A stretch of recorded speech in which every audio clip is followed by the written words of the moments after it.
Hello నమస్తే, welcome to Zindagi media. నేను ప్రదీప్ రెడ్డి. ఇప్పుడు ప్రజెంట్గా దేశంలో ఒక చర్చ అయితే నడుస్తుంది హలాల్ గురించి. అంటే ఎప్పటి నుంచో ఉంది హలాల్ అనేది. మనం చాలా షాపుల మీద కూడా చూస్తుంటాం, చికెన్ సెంటర్స్ కానీ మటన్ సెంటర్స్ కానీ హలాల్ మాంసం అని అమ్ముతూ ఉంటారు. హలాల్ మాంసం తింటే టేస్ట్ ఎక్కువ ఉంటుంది, ఇంకా రకరకాలుగా చాలామంది దాని మీద ఆసక్తి కూడా చూపిస్తుంటారు. కాకపోతే ఇప్పుడు ఈ హలాల్ అనేది దేశంలో ఇంకొక కొత్త చర్చకు లేవనెత్తుంది. ఈ దేశంలో ఈ హలాల్ అనేది ఒక మాఫియా లాగా తయారవుతుంది అని కొంతమంది ఆరోపిస్తారు. నిజంగా అసలు హలాల్ అంటే ఏంటి, అసలు హరామ్ అంటే ఏంటి, అసలు హలాలు ఎందుకు వివాదాస్పదం అవుతుంది, ఈ ఇష్యూ మీద మనతో మాట్లాడడానికి మన స్టూడియోకి వచ్చారు బీజేపీ నేత తిరుపతి రెడ్డి గారు. నమస్తే అండి తిరుపతి రెడ్డి గారు. నమస్తే అండి ప్రదీప్ గారు. తిరుపతి రెడ్డి గారు, అసలు ఈ హలాల్ అనేది ఎప్పటి నుంచో ఉంది. చాలా అంటే ఊర్లలో కూడా చేస్తుంటారు. అంటే చాలామంది ఇష్టంతో తీసుకొచ్చి హలాల్ చేయించుకొని తింటూ ఉంటారు. అసలు ఏంటి హలాల్ అంటే ఏంటి, హరామ్ అంటే ఏంటి? ఎందుకంటే ఏదైనా ఎట్లా కోసినా కానీ అదే నాన్ వెజ్ కదా, దాంట్లో తేడాలు ఎందుకు వస్తున్నాయి? హలాల్ అనేటువంటిది విషయానికి వస్తే ఖురాన్ ప్రకారము, మహమ్మద్ ప్రవక్త ప్రకారము పాటిస్తున్నటువంటి ముస్లింలు పాటిస్తున్నటువంటి నియమ నిబంధనల ప్రకారం ఓకే హలాల్ అనే దానికి స్వీకరించదగినది అనేటువంటిది ఒక అర్థం వస్తుంది. అయితే ఏదైతే ఖురాన్లో చెప్పబడిందో, ఏదైతే ప్రవక్త చెప్పాడో దానినే వాళ్ళు స్వీకరిస్తారు. ఏదైనా సరే హలాల్ అంటే స్వీకరించదగినది. హరామ్ దాని అర్థం, హలాల్ అనే పదానికి అర్థం. హరామ్ అనే పదానికి అర్థం ఏంటంటే ఇది చెయ్యకూడదు, ఇది స్వీకరించకూడదు అనేదానికి, ఈ రెండింటికి సంబంధించినటువంటి.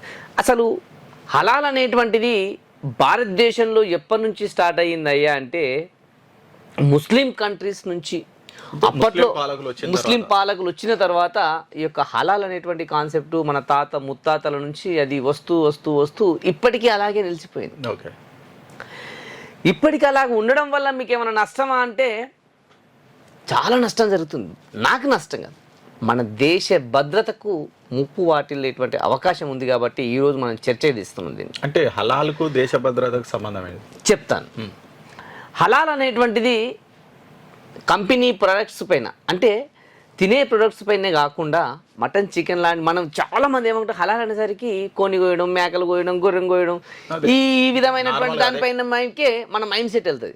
కానీ ఇప్పుడు హలాల్ అనేటువంటి ఒక లోగో, ఈ హలాల్ అనేటువంటి పదాన్ని నిత్యం వాడే, తినడానికి లేని, అంటే తినడానికి అవసరం లేకుండా మనం వాడుకునే వస్తువు చూస్తే హలాల్ అనేటువంటిది డైపర్ల మీద కూడా హలాల్ అనే పడింది. డైపర్ల పైన, చిన్నపిల్లలకి వేసే డైపర్ల పైన. అంటే ఏం చేస్తారు? అదే హలాల్ అంటే ముస్లింలు ఎక్కువగా కొంటారు కాబట్టి హలాల్ అనే దానికోసం, హలాల్ అనే దానికి ముస్లింలలో చాలా ప్రత్యేకత ఉంది. అంటే హలాల్ అంటే దేవుడు చెప్పినట్టు స్వీకరించవచ్చు, తీసుకోవచ్చు అనేటువంటి. కానీ ఆయన మన హిందువులకు కానీ, క్రిస్టియన్లకు కానీ, ఈ వేరే కులస్తులకు కానీ, మతస్థులకు కానీ ఇటువంటి పర్మిషన్స్ కానీ ఇటువంటివి ఏం లేవు. హలాల్ అనే పదం ఉండడం వల్ల వీళ్ళు ఎక్కువగా తీసుకుంటున్నారు ముస్లింలు. హలాల్ అనే పదం ఉన్నా లేకపోయినా మన హిందువులు ఎట్లాగో తీసుకుంటారు. ఇక్కడ హలాల్ సర్టిఫికేట్ ఎవడు మనకు ఈ యొక్క ప్రొడక్ట్స్ పైన ఇస్తున్నారంటే 2 కంపెనీస్ ఇస్తున్నాయి. అవి కూడా గవర్నమెంట్ కంపెనీస్, నాన్ ఆర్గనైజేషన్. అవి రాజ్యాంగానికి సంబంధమే లేదు. నాన్ ఆర్గనైజేషన్ అనేటువంటివి ఆర్గనైజేషన్లో ఒక ముస్లిం ఆర్గనైజేషన్ రూపంలో అవి ఏర్పాటు చేసి అవి హలాల్ సర్టిఫికేట్ ఇస్తున్నాయి. ఆ హలాల్ సర్టిఫికేట్ ఇస్తున్నందుకు వాళ్ళు ఏం చేస్తున్నారంటే కంపెనీల నుంచి ప్రతి ప్రోడక్ట్కు సమ్ ఆఫ్ అమౌంట్, ఇంత అమౌంట్ అని తీసుకుంటున్నారు. ఓకే, హలాల్ ఉంది అని లోగో ఇవ్వడానికి, వాళ్ళు హలాల్ సర్టిఫికేట్ ఇవ్వడానికి వాళ్ళతో డబ్బులు తీసుకుంటున్నాడు. కాబట్టి ఆ డబ్బులను వాళ్ళు ఏం చేస్తున్నారంటే కంపెనీల పైన ఇస్తున్నారు. కంపెనీ ఇస్తున్నప్పుడు ప్రోడక్ట్ పైన డబ్బులు అదే కదా చెప్తున్నాను. ఇప్పుడు చెప్తున్నారు అదే హలాల్ ద్వారా ఈ దేశానికి ఏం నష్టం అని చెప్తున్నారు కదా మీరు. ఈ హలాల్ ద్వారా వచ్చినటువంటి డబ్బులు, ఇక్కడ 2 రకాల నాశనాలు ఉన్నాయి ప్రస్తుతానికి భారతదేశంలో. హలాల్ అనేటువంటిది ఎవడు చేయాలంటే ఒక ముస్లిం అనేటువంటి వ్యక్తి చేయాలి. ఓకే, ముస్లిం అనేటువంటి వ్యక్తి చేస్తే దాన్ని హలాల్ అనేటువంటిది ఖురాన్ ప్రకారం. అంటే ఇప్పుడు ఈ ప్రోడక్ట్స్ అన్ని ముస్లిం కంపెనీలు రెడీ కంపెనీస్, ముస్లిం కంపెనీస్ కాదు, హిందూ కంపెనీస్ కానీ క్రిస్టియన్ కంపెనీస్ కానీ ఏ కంపెనీ అంటే దాని ఓనర్కి సంబంధించి ఎవడున్నా సరే అదే చెప్తున్నాను మీకు. వీడు కొయ్యడం వల్ల అది హలాల్గా మారిపోయింది. వాడు కోసేటప్పుడు కూడా ఏం చెప్తాడంటే ఒకటండి చెప్పండి గారు, ఇప్పుడు ఈ నాన్ వెజ్ అంటే కొయ్యడంలో తేడాలతోటి అది హలాలు హరామ్ అంటారు, అది ఓకే. ఈ కంపెనీలు అంటే ఇప్పుడు మీరు డైపర్లు అన్నారు. అవును, డైపర్లు అటు ఉంచండి. మనం వాడే కొబ్బరి నూనె హలాల్ అయింది, అట్లా మనం వాడే కొబ్బరి నూనె హలాల్ అయింది. హలాల్ అంటే స్వీకరించదగ్గది అంతే. అంటే మీరు ఇప్పుడు నార్మల్ కొబ్బరి నూనెకి హలాల్ కొబ్బరి నూనెకి తేడా ఏం లేదు.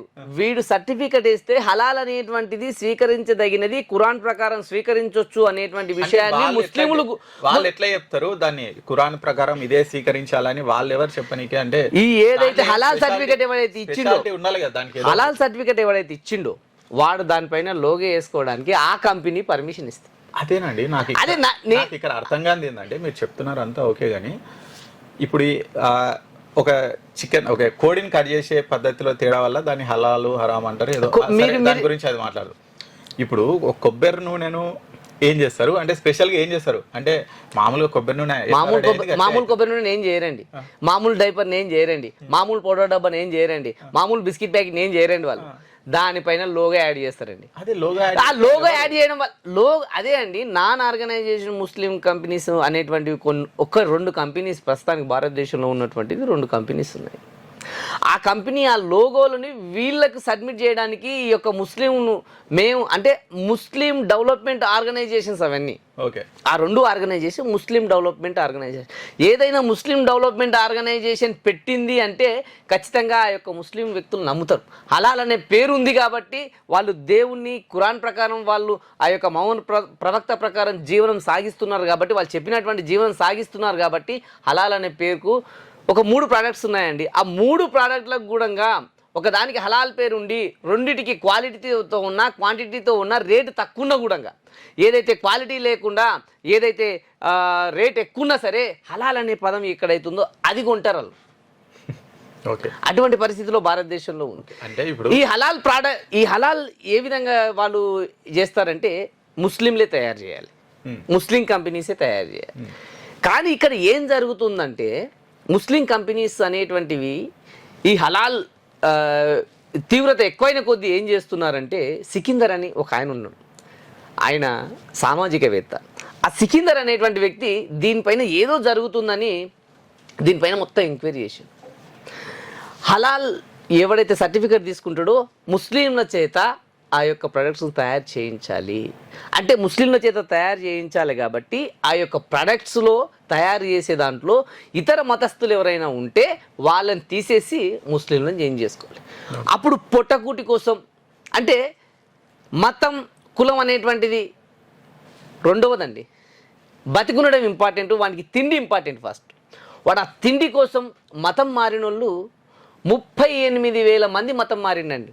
ఓన్లీ దీనికోసం, ఓన్లీ హలాల్ అనే పేరుతో ఈ యొక్క బతకడానికి హలాల్ అనే సర్టిఫికెట్ రావడం వాళ్ళు కొనడం వల్ల 38,000 మంది మతం మారిండని దాంట్లో చెప్పి. అందుకే UP government last year September అనుకుంటా, లాస్ట్ ఇయర్లో హలాల్ అనే దాన్ని బ్యాన్ చేసి, ఓకే, యూపీ గవర్నమెంట్ బ్యాన్ చేసి. అదేవిధంగా ఇప్పుడు మనము హలాల్కు ఈ డబ్బులు అంటే కంపెనీ అనేటువంటిది డబ్బులు పే చేస్తుంది కంపెనీస్కు. ఎవడైతే హలాల్ సర్టిఫికెట్ ఇస్తున్నాడో ఆ హలాల్ సర్టిఫికెట్కి ఇచ్చేటువంటి డబ్బులు ఉంటాయి కంపెనీస్. ఆ డబ్బులని ఈ యొక్క కంపెనీస్ ఏం అంటే ఈ యొక్క సంస్థలు ఏం చేస్తున్నాయంటే ఉగ్రవాదాన్ని రెచ్చగొట్టే విధంగా వాళ్లకు డబ్బులు డంప్ చేస్తున్నాయి. ఓకే. ఇక్కడ భారతదేశంలో చిచ్చు పెట్టడానికి, మత మార్పిడి చేయడానికి హలాల్ అనేటువంటిది కారణమవుతుంది. భారతదేశంలో అల్లకల్లాలు సృష్టించేటువంటి వ్యక్తులను తయారు చేయడానికి ఆ డబ్బులు ఖర్చు చేస్తున్నారు. అంటే ఈ 2 కంపెనీస్ పైన ఆ డబ్బులు ఎక్కడ ఖర్చు పెడుతున్నారు? డబ్బులు కంపెనీ, ఇప్పుడు కంపెనీస్ డబ్బులు పే చేస్తారు. ఎక్కడ కంపెనీ చర్యలు తీసుకోవచ్చు కదా దీని మీద? దీనిపైన చర్యలు నడుస్తున్నాయండి, ఖచ్చితంగా దీనిపైన చర్యలు నడుస్తున్నాయి. అయితే 2021లో 2021లో కాంగ్రెస్ గవర్నమెంటు 1974 ఆ ప్రాంతంలో ఉన్నటువంటి నుంచి కాంగ్రెస్ గవర్నమెంటే ఉంది. అప్పుడు అపేడా అనేటువంటిది ఒక గవర్నమెంట్ కంపెనీని తీసుకొచ్చింది అనేటువంటిది ఒకటి ఉంది. ఆ గవర్నమెంట్ సర్టిఫికేషన్ దేనికోసం ఇస్తుందంటే మన దేశం నుంచి ఏదైతే మాంసాన్ని ఎగుమతి చేస్తామో ఆ ఎగుమతి చేసేటువంటి దానిపైన హలాల్ సర్టిఫికేట్ ఇష్యూ చేసింది. అది ఆ హలాల్ సర్టిఫికేట్ ఇష్యూ చేయడానికి కొన్ని రూల్స్ అండ్ రెగ్యులేషన్ పెట్టింది. హలాల్ కోసం కొన్ని రూల్స్ అండ్ రెగ్యులేషన్ పెడతారు. హలాల్ చేయాలంటే హలాల్ కేవలం ముస్లింలు మాత్రమే హలాల్ చేయాలి. హలాల్ చేసేవాడు ముస్లిం అయి ఉండాలి. హలాల్ ప్రొడక్ట్స్ తయారు చేసేవాడు ముస్లిం అయి ఉండాలి. హలాల్ మీట్ కాబట్టి దాన్ని ఒకవేళ వాడు గొంతు కోస్తుంటే ఆ గొంతు అంటే ఆ యొక్క జీవిని కాబా వైపు ఆ యొక్క జీవి మొహాన్ని పెట్టి దాన్ని నేను ఈ యొక్క దాన్ని అల్లాకు ఒక్కడే దేవుడు, ఆ యొక్క అల్లాకే దీన్ని సమర్పిస్తున్నాను అని ఒక ముస్లిం పదం అంటే ఒక అరబ్బీ పదం చదివి వాడు యొక్క దాన్ని కొయ్యడం జరుగుతుంది. ఇటువంటి రూల్స్ అండ్ రెగ్యులేషన్స్ తీసుకొచ్చిన తర్వాత బీజేపీ గవర్నమెంట్ వచ్చిన తర్వాత 2021 సంవత్సరంలో దాన్ని తొలగించింది.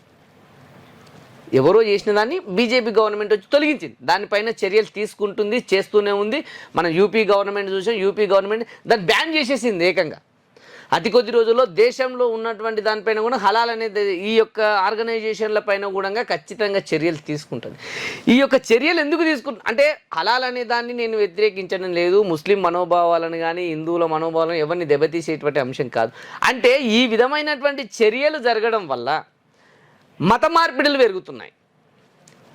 ఎవరైతే నాన్ ముస్లింలు ఎవరైతే ఉన్నారో వాళ్ళని తీసేసి ముస్లింలను పెట్టుకుంటునే పరిస్థితి వచ్చింది. ఆ ముస్లింలను పెట్టుకునే పరిస్థితి వచ్చినప్పుడు వీడి జీవనాధారం కోసము వాడు ముస్లింగా మారేటువంటి అవకాశం ఉంది. అలా 38,000 మంది ముస్లింలుగా మారిండ్రని ఒక ఆర్గనైజేషన్ ఒక వ్యక్తి చెప్పేసిండు ఆల్రెడీ. ప్రూఫ్లతో సహా ఇచ్చిండు. అంటే అంతకుముందుకు ఎక్కడ ఏం పేరు ఉన్నది, అప్పుడు ఏం పేరు ఉన్నది, 38,000 మంది డాటా ఆయన కలెక్ట్ చేసి ఈ డబ్బులు అనేటువంటివి ఇప్పుడు ఈ ఆర్గనైజేషన్లు ఉన్నాయి కదా, ఈ అపేడ కాకుండా ఇంకో 2 ఆర్గనైజేషన్లు ముస్లిం ఆర్గనైజేషన్లు హలాల్ సర్టిఫికేట్ ఇస్తారు. ఆ హలాల్ సర్టిఫికేట్ ద్వారా వాళ్ళు ఇవ్వడానికి దాదాపుగా 1,000 రూపాయలు కంపెనీల నుంచి వాళ్ళు వసూలు చేస్తున్నారు. ఆ 1,000 రూపాయలు అనేటువంటివి ఎక్కడ వెళ్తున్నాయి? ఏ ముస్లిం వ్యవస్థ కోసం డెవలప్మెంట్ కోసం పెడుతున్నారంటే వాళ్ళు ఎవరి డెవలప్మెంట్ కోసం పెట్టట్లేదు. ఈ దేశాన్ని నాశనం చేసేటువంటి పిస్తోళ్ళు పట్టుకొని తిరగడానికి AK-47లు కొనుక్కోవడానికి దొంగలకు దోపిడీదారులకు ఈ యొక్క డబ్బులు అనేటువంటిది సరఫరా చేస్తుంది. అది ఆల్రెడీ తేలిపోయింది. దానిపైన ఎంక్వైరీ జరుగుతుంది. ఖచ్చితంగా రాబోయే రోజులలో ఈ హలాల్ అనేటువంటి పదాన్ని ఖచ్చితంగా ఈ యొక్క దేశం నుంచి వెలివేసేటువంటి అవకాశం ఉంది. దాన్ని ఎవరైతే అంటే హలాల్ అనే దాన్ని నీకు నాకు పట్టింపు లేదు, కానీ ముస్లింలకు పట్టింపు ఉంది కాబట్టి దాన్ని వాడుకొని ఆ యొక్క కంపెనీస్ మన డబ్బులు తీసుకుంటూ అంటే ముస్లింలు కానీ హిందువులు కానీ జైనులు కానీ హలాల్ ప్రోడక్ట్ ఎంతమందికి తెలుసు అండి? హలాల్ అంటే ఎంతమందికి తెలుసు? ప్రోడక్ట్ దానిపైన సింబల్ ఉంది అనేటువంటి విషయాన్ని ఎంతమందికి తెలుసు? చాలా ఇప్పుడు ఒక సూపర్ మార్కెట్కి వెళ్తే ఒక ముస్లిం ఏరియాలో ఉన్నటువంటి సూపర్ మార్కెట్కి వెళ్దాం, ఓన్లీ ముస్లింలే ఉన్నారా? అటు సైడ్గా ఎవరు లేరా? ఆ యొక్క సూపర్ మార్కెట్కి వెళ్ళి ఒకసారి చెక్ చేద్దాం. మనం అక్కడ ఉన్నటువంటి ప్రోడక్ట్కు సంబంధించి ఎంతమందికి అవగాహన ఉంటుంది హలాల్ అనే ప్రోడక్ట్ సంబంధించి? పల్లెటూరులో ఉన్నటువంటి వాళ్ళకి కానీ అక్కడ ఉన్నటువంటి ఎంతమంది విలేజ్లలో కూడా వెళ్తున్నాయి 100% అండి. ఈ విలేజ్లకు వచ్చేసినాయి ఆల్రెడీ. చిన్న చిన్న టౌన్లలో మండల కేంద్రాల్లో కూడా సూపర్ మార్కెట్లు అయినాయి. ఆ సూపర్ మార్కెట్లలో అమ్మే వస్తువుల పైన హలాల్ అనే సర్టిఫికెట్ హలాల్ అనే సింబల్ నేను చూశానండి. మీరు కూడా ఒకసారి వెళ్తే చూడండి. అంటే హలాల్ అనే సింబల్ ఉండడం వల్ల నష్టం జరుగుతుంది, మనకి నష్టం లేదండి. కానీ దాని నుంచి వచ్చేటువంటి డబ్బులు ఆ వ్యవస్థ ఏదైతే హలాల్ వ్యవస్థ అనేటువంటిది ఒక రూపుదిద్దుకొని ఉందో ఆ యొక్క వ్యవస్థ వల్ల వచ్చేటువంటి ఈ యొక్క మత మార్పిడులు అనేటువంటిది దేశానికి నష్టం. మనం భిన్నత్వంలో ఏకత్వంగా మనం జీవనం సాగిస్తున్నాం కొన్ని వందల సంవత్సరాల నుంచి. ఇప్పుడు అద్భుతమైన విషయం ఏంటంటే కేరళలో ఒక కంపెనీ హలాల్ అపార్ట్మెంట్ అని వచ్చింది. అదేంటి హలాల్ అపార్ట్మెంట్ కట్టింది. అది అందులో ఓన్లీ ముస్లింలే కట్టిండ్రు. ముస్లింలతోన స్టీల్ తీసుకున్నాము, ముస్లింలతోన సిమెంట్ తీసుకున్నాము, ముస్లింలు తాపి మేస్త్రీలు అయినరు, ముస్లింలు కూలీలు అయినరు. హలాల్ అంటే భిన్నత్వంలో ఏకత్వాన్ని చెడగొట్టి చిచ్చులు పెట్టి ఆల్రెడీ బంగ్లాదేశ్ ఇక్కడ పాకిస్తాన్గా విడిపోయింది ఆల్రెడీ మన భారతదేశం. ఓకే, ముస్లింలు ఓన్లీ ముస్లిం ప్రోడక్ట్సే కొనాలి, ముస్లింలతోనే పని చేయించుకోవాలంటే మరి హిందువులు అందరూ కనుక ఒకవేళ ముస్లింల దగ్గర ప్రోడక్ట్స్ కొనడం బంద్ చేస్తే వాళ్ళు బతకాలుతారు. ఒకటండి, రాజ్యాంగం ప్రకారము మనం సమాజంలో ఉన్నాం కాబట్టి మొదటగా మనసులు అందరూ సమానం అండి. కులము మతము అనేటువంటిది పక్కన పెడితే ఒక మానవునిగా సమానం. ఆ మానవునిగా సమానత్వాన్ని ఎప్పుడైతే మనం తూర్చిపెట్టడానికి ప్రయత్నిస్తున్నామో, నీవైనా నేనైనా ఓ సంస్థ అయినా ఓ కులమైనా ఓ మతమైనా, అది సమాజ నాశనానికి దారితీస్తుంది. ఓకే, ఈరోజు మీరు అన్నట్టు అదే విధంగా చేస్తే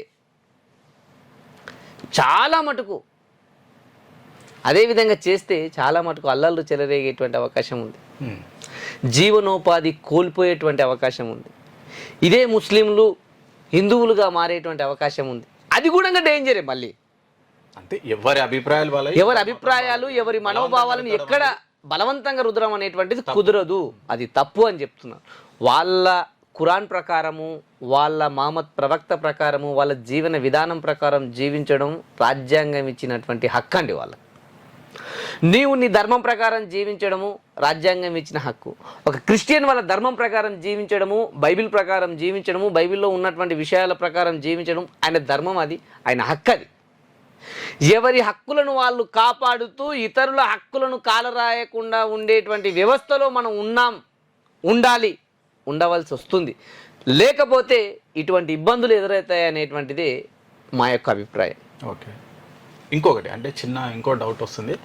మామూలుగా ఈ హలాల్లో ఒక జీవిని ఎట్లా కట్ చేస్తారు, హరాంలో ఎట్లా కట్ చేస్తారు? హరాం కాదు, జట్కా. ఒక హలాల్ అంటే ఒక ముస్లిం వ్యక్తి ఆ యొక్క జీవిని, కోడిని కానీ తర్వాత గొర్రెని కానీ మేకని కానీ కాబా వైపు అంటే మక్కా వైపు దాని తల నుంచి భగవంతుడు అల్లా ఒక్కడే దేవుడు, దీన్ని నేను అల్లాకు సమర్పిస్తున్నాను అని అరబ్బీలో చెప్పి దాన్ని కట్ చేయడం అనేటువంటిది హలాల్ కిందికి వస్తుంది. హలాల్ చేసే పద్ధతి అది. జట్కా అంటే మనం ఊర్లలో మైసమ్మ దగ్గర చేస్తుంటాం. మైసమ్మ దగ్గర ఒకేసారి మెడ మొత్తం కట్ చేస్తాం. మొత్తం ఒకటే వేటుకు మెడ మొత్తం కట్ అయిపోతుంది ఒక జీవి మెడ. హలాల్లో మెడని సగం మాత్రమే కోస్తారు.